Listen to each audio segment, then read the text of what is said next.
Gisèle Pignot, Sans vie et des poussières. Sachant qu'on avait déjà chroniqué... On avait... Cher Piment. On avait déjà chroniqué Cher Piment et on avait adoré. On a chroniqué au Salon du Livre aussi. Au Salon du Livre, ouais. Tu veux nous en parler? Tu peux commencer parce que je n'ai pas relu. Tu n'as pas relu. Je n'ai pas relu. Donc, Gisèle Pignot nous parle de Gina. Elle nous parle de Gina, en fait elle nous parle des femmes, hein, elle parle de Gina, elle parle de sa mère, elle nous parle d'une lignée de femmes et qui ont manifestement la choumoun, parce qu'il leur arrive pas mal de choses assez négatives, mais surtout elle nous parle de Gina qui est une femme particulière, qui a, quand je l'ai lu à l'époque, je l'avais dit, j'étais mal à l'aise sur le fait que, encore une fois parlant de loi du genre, je me dis, est-ce qu'un homme pourrait écrire ça?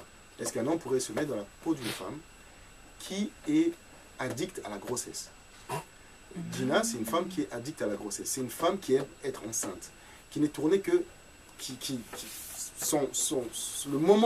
les moments où elle est le plus heureux dans la vie, c'est quand elle est enceinte, quand elle porte en elle un enfant, et jusqu'à ce que l'enfant ait... 5 ans Non, même pas, quelques mois. Et dès que l'enfant devient autonome, voilà. Dès que l'enfant commence à agir par lui-même, Gina se détache. Ses enfants, quand ça commence, elle en a 6. Donc là, on est dans la tête de sa fille, de sa seconde fille. Non, troisième. C'est la troisième, parce qu'il y a les 2 aînés qui sont déjà partis un peu en cacahuète. Il y en a une qui devient junkie.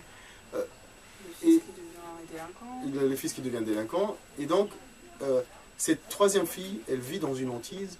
C'est que c'est celle qui analyse le plus sa mère, et pour elle, elle s'attend à être la prochaine pour laquelle sa mère va se désintéresser. Et donc, cette fille-là fait tout pour être le plus gentil possible avec la maman. Elle est serviable, elle est toujours là, parce qu'elle a peur que sa maman se désintéresse d'elle. Et le désintérêt de sa maman, c'est en gros, la grande sœur, quand elle commence à sortir pour aller traîner dans les coins du quartier, Gina qui voit ça ne fait rien pour empêcher sa fille de sombrer. L'aîné qui devient délinquant, la maman ne fait rien pour les empêcher de sombrer. Elle se tourne vers, si je me souviens bien, elle se tourne vers ses enfants les plus jeunes. Exactement. Oui. Elle s'intéresse qu'aux plus jeunes, elle s'intéresse aux tout petits, ceux qui ont encore besoin d'elle. Donc elle vit dans un quartier, la Ravine Claire, ça s'appelle, qui est un quartier très très très pauvre, et c'est un quartier sur lequel Gisèle Pignot parle un peu de l'histoire du quartier. Où il y a eu, c'est un quartier dans lequel, à l'époque de l'esclavage, des marrons avaient été massacrés. Et donc, il y a quand même une espèce de... Donc, elle introduit une espèce de malédiction qui soit liée aussi à l'endroit dans lequel tout ce monde la vit. Gina est caractérisée par une chose, tous les hommes qu'elle rencontre, la première des choses, elle veut faire des enfants avec ces hommes-là. Mais en fait, elle n'a pas besoin des hommes. Hein. Les hommes ne les intéressent pas. Elle veut faire des enfants avec. Il y a même, à un moment, il y en a un qui veut s'impliquer. Donc, mais fais attention à tes enfants et tout, elle le vire. Elle n'a pas besoin des hommes. Ce qui l'intéresse, c'est d'avoir les... Et donc, tout le livre, on a cette gamine qui n'a peur que d'une chose, quand est-ce que ça sera mon tour? Quand est-ce que ça sera mon tour? Ma mère va se désintéresser de moi. Et on a une maman qui, évidemment, subit pas mal de choses, qui a sa vie qui est très pauvre, et qui est tournée que par... Enfin, qui n'est cette période de la vie où elle est enceinte, où elle porte un enfant, où elle... Et les Sœurs de la misère, il y a une scène qui est très marquante là-dedans. Elle emmène ses enfants au supermarché. Vous savez, comme toutes les familles, ils vont avec le caddie au supermarché, ça prend des choses dans les rayons, ils prennent plein de choses. Et donc, ils remplissent qu'est-ce que tu veux? Je veux ça, maman, et tout, ils remplissent le caddie. Et après, elle va vers la sortie du supermarché, elle laisse le caddie sur le côté, elle sort. Mais ça démontre ça démontre son esprit complètement torturé. Elle n'a pas d'argent, elle le sait. Et puis elle fait ça, et puis juste avant la sortie du magasin, elle laisse le caddie, et puis elle sort parce qu'elle n'a pas l'argent pour payer tout ce qu'elle a pris. Mais elle veut faire comme. Mais elle veut faire comme si. Elle veut faire comme si. Et c'était... Moi, je le dis, hein, j'ai adoré le lire, mais à l'époque, je l'avais déjà dit, et je répète la même phrase. Je ne sais pas si j'ai aimé ce livre. L'histoire est trop dure?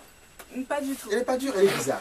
C'est cette femme, on est dans la tête de... Enfin, on voit cette femme, on voit les agissements de cette femme qui est vraiment être déjà accro à la grossesse, qui ne s'intéresse qu'à ses bébés, etc. Et donc, on ne comprend pas trop, en fait. C'est ambigu, les sentiments qu'on a envers ce personnage. On ne sait pas trop comment l'appréhender, on ne sait pas si elle est folle, on ne sait pas si elle... elle donne l'impression d'être complètement inconsciente. Et pourtant, je sais pas, moi je me rappelle que j'avais vraiment aimé ce livre, mais c'était pas, ça rappelle beaucoup un peu le style de Cher Piment et tout ça. Donc moi j'avais aussi adoré Cher Piment. Et moi j'avais, contrairement à Joss, aimé le livre sans réserve, parce que justement j'avais trouvé ça génial d'avoir réussi à nous transmettre d'avoir réussi à nous montrer cette femme improbable. Enfin, c'est quelque chose que personnellement je n'aurais jamais imaginé, de tout ce qu'on peut imaginer écrire. J'aurais jamais imaginé un personnage qui veuille juste être enceinte. Elle accouche, c'est bon, et une fois qu'elle est enceinte, que ses enfants grandissent, on recommence. Et peu importe ce que mes enfants deviennent finalement, qu'ils deviennent ce qu'ils deviennent, je n'y peux rien. Elle va voir son enfant en prison, bon, ça lui fait ni chaud, enfin, ni chaud ni froid qu'ils soient en prison. Enfin, je peux juste amener une petite parenthèse. En fait, dans la problématique, j'ai pas lu le livre, hein, donc je peux pas.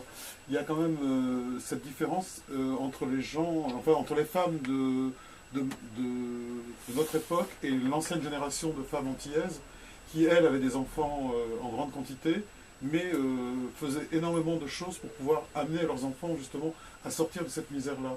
Et je pense que dans la problématique du livre de Gisèle Pineau, je pense qu'il y a une volonté de vouloir peut-être aussi mettre en évidence les deux types de femmes qui avaient... C'est pour ça qu'on l'a mis dans la liste mère digne ou indigne, parce que là, la question se pose sur ça.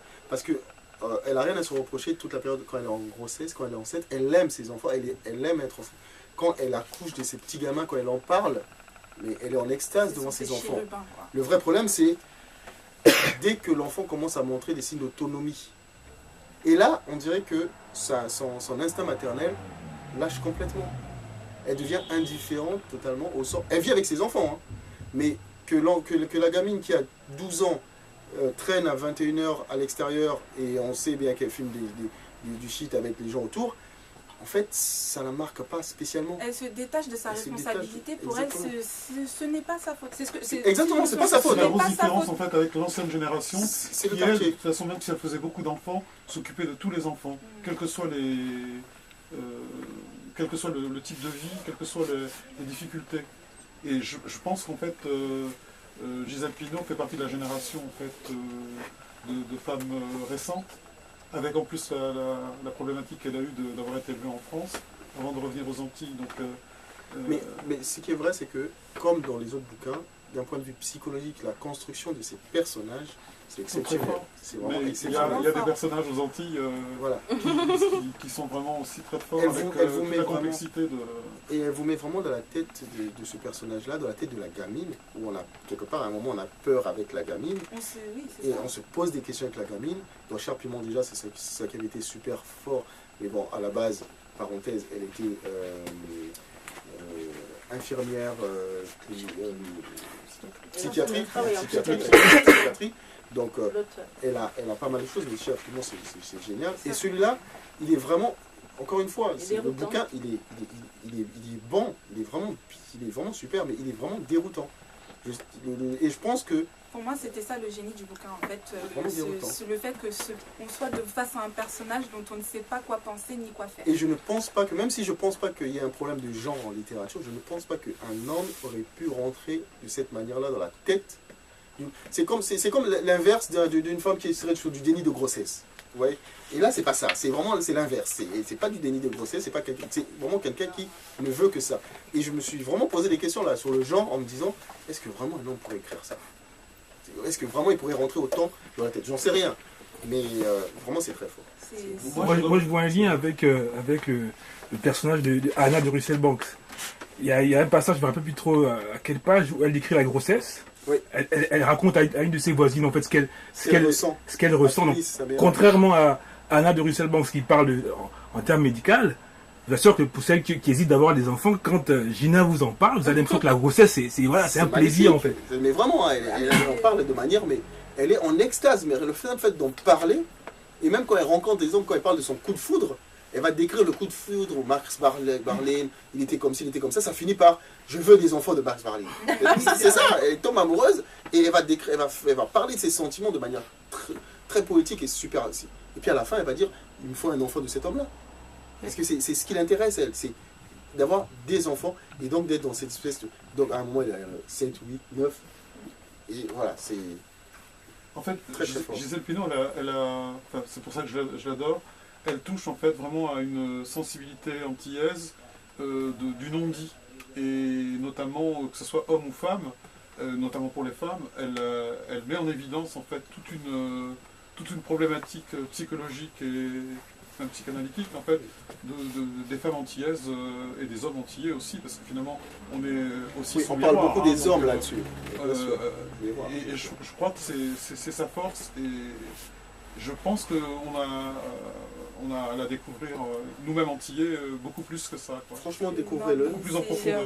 En plus, elle parle beaucoup quelque part, il y a des, pas des séquelles, mais un héritage qui vient de la période de l'esclavage, qui à travers ces femmes, en fait, de plusieurs générations, il y a une espèce de lien qui se fait, où elle vous explique un peu. Et c'est vraiment, honnêtement...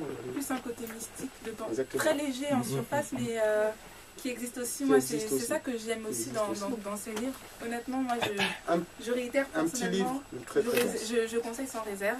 Cher Piment également.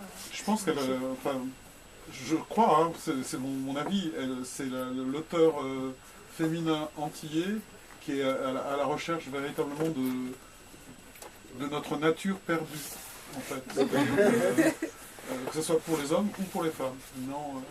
J'aimerais bien la rencontrer justement pour pouvoir en discuter avec elle. On va essayer de mettre la main sur elle, on va la faire venir. Parce qu'elle me pose des questions quand même, énormément. Et il y a son dernier aussi, il doit avoir un exemplaire là, qui J'ai s'appelle pas lu Le Cisa, qui vient de sortir.